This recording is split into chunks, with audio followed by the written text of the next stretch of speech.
Hello viewers, আমি মাজেদাস cooking house থেকে বলছি। আজকে আপনাদের দেখাবো আলু দিয়ে গরুর মাংস কিভাবে প্রেসারে দ্রুত রান্না করা যায় এবং গোটা রসুন দিয়ে খুব মজাদার একটি রান্না। আমার কি কি লাগছে দেখো। আর পেঁয়াজ লাগতেছে, গোটা কুচি করে রেখেছি পেঁয়াজ এবং গোটা মশলা। আমি গোটা মশলা দিয়ে রান্না করব। আপনার সাদা ফল, কালো ফল এবং দারুচিনি, আর কয়েকটা শুকনো মরিচ গোটা, আর তেজপাতা। আমি প্রথমে আমি কিভাবে প্রেসার কুকারে রান্না করব আপনারা দেখেন। তার আগে আমার ইউটিউব চ্যানেলে সাবস্ক্রাইব করে পাশে থাকা বেল আইকন ক্লিক করে দিবেন, যাতে নতুন ভিডিও আসলে আগে দেখতে পারেন। আর লাইক, শেয়ার, কমেন্ট করতে ভুলবেন না। হ্যাঁ, প্রথমে আমি তেল দিচ্ছি, পরিমাণ মতো তেল দিবেন। আর আমি একটি মশলা বানিয়ে রাখি, আপনাদের সবসময় বলেছি।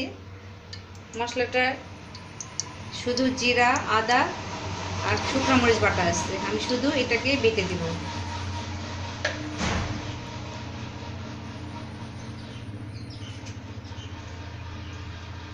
আমি গোটা শুকনো মরিচ দিচ্ছি, গোটা তেজপাতা দিচ্ছি, গোটা মশলা দিচ্ছি, গোটা পেঁয়াজ দিচ্ছি এবং রসুন।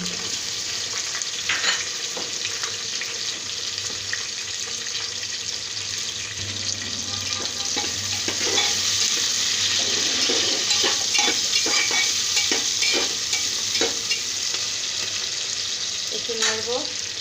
বেশি এটা বাদামি করব না, জাস্ট একটু গন্ধ পেঁয়াজের, আর একটু মশলাটা হালকা একটু ভেজে নেব।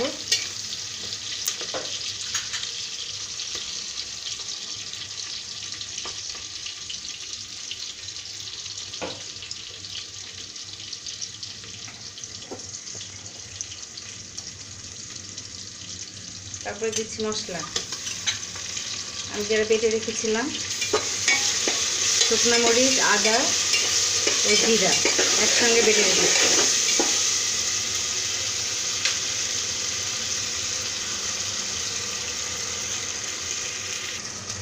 হ্যাঁ, এভাবে রাখা। একটু পানি দিচ্ছি মশলাটা পুড়ে যাওয়ার জন্য, যাতে না যায়। এইভাবে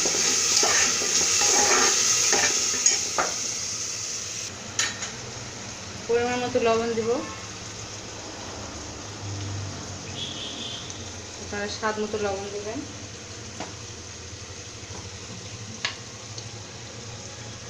হলুদ গুঁড়া দিবেন পরিমাণ মতো।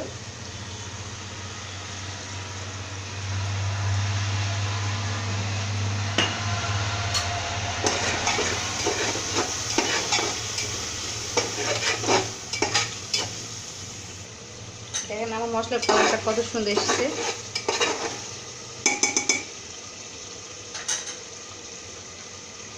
এখন আমি মাংসটা দিয়ে দেব, একটু করে দিব, একটু করে মিশাবো।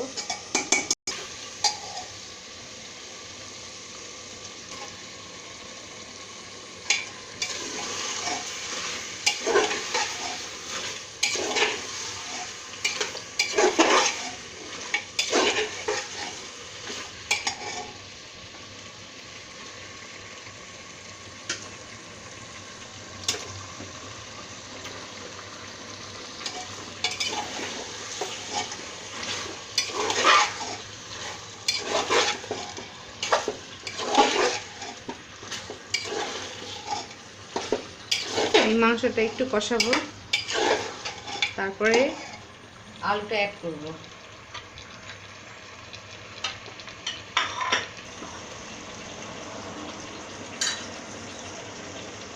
এখন আমি আলুটা দিয়ে দেব।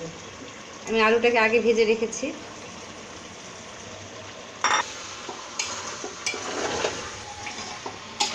আমি আলুটা দিয়ে একটু কষাবো, তারপরে পরিমাণ মতো আপনারা পানি দিবেন।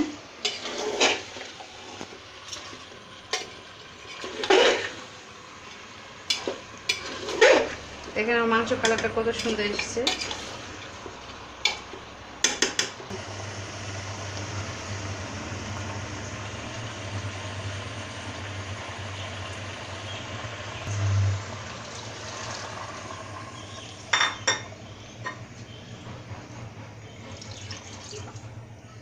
আমি একটু ঝোল ঝোল রাখবো, যেহেতু রসুন দিয়েছি।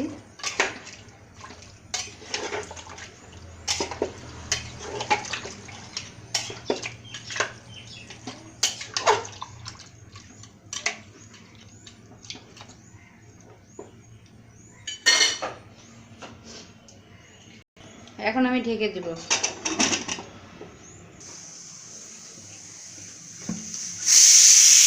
হ্যাঁ, এখন আমি নামিয়ে ফেলেছি। দেখুন আমার রান্নাটা, এই গোটা রসুন গোটাই থাকলো, কত সুন্দর হয়েছে। আপনারা ট্রাই করবেন, আর আমাকে লাইক কমেন্ট শেয়ার করতে ভুলবেন না। আবার একটা রেসিপি নিয়ে আপনাদের সঙ্গে দেখা হবে। আল্লাহ হাফিজ।